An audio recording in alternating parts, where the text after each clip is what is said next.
Je m'appelle Nina Granger, je suis en première année à l'ENS Paris-Saclay au département d'anglais que j'ai intégré après 3 ans de prépa AL à Sainte-Marie.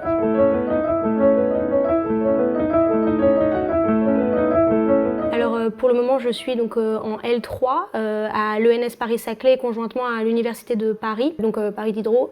Et notre cursus à l'ENS Saclay, on appelle ça un cursus prédoctoral. C'est-à-dire que 98% des gens de mon département poursuivent en thèse. Je me dirige vers une thèse en littérature américaine, notamment en poésie américaine du XXe plutôt.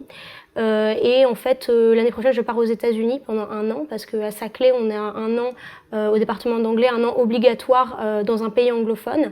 On a des universités comme Columbia, Cornell qui nous sont proposées, et donc je pense je vais faire un M1 aux États-Unis. En prépa, ça m'a appris en fait à problématiser ce que je lisais, par exemple.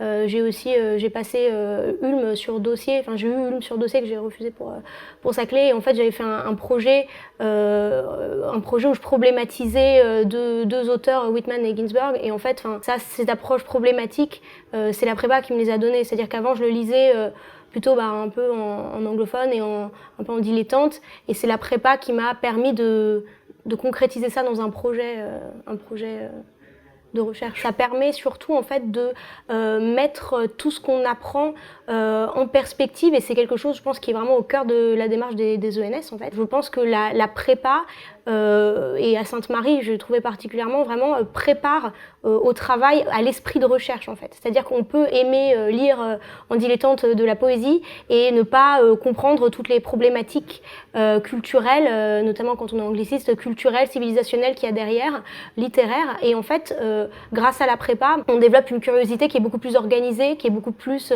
qui en fait est toute tendue vers la recherche, quoi, et vers ce qu'on fait ensuite. Par exemple, moi mon projet de recherche à Ulm portait sur un recueil de Ginsberg qui s'appelle The Fall of America, la chute de l'Amérique. C'est l'esprit en fait de Lacan qui m'a permis de faire un lien entre ce recueil-là et la notion de chute de l'Amérique chez Whitman. Et ça, je pense que ça aurait pas été une idée qui me serait venue. Voilà, je lisais Whitman, je lisais Ginsberg, je savais qu'il y avait une filiation entre les deux.